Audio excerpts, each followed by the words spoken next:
তো গিদনিতে দুটো ঠাকুর দেখার পর এরপর 3 নম্বর প্যান্ডেলে যাওয়ার জন্য আমরা রেডি হলাম।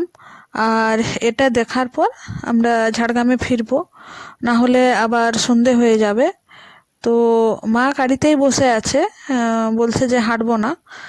আর আমরা যাচ্ছি এই 3 নম্বর প্যান্ডেলে।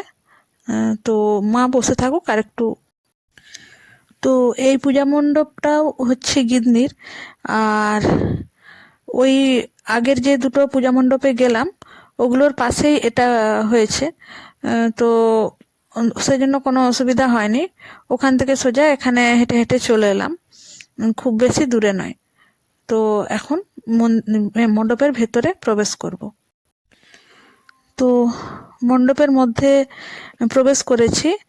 আর এখানে মণ্ডপ সজ্জা, প্রতিমা এটা খুবই সুন্দর হয়েছে। তো এরপরে আমরা এখন ঝাড়গ্রামে ফিরবো।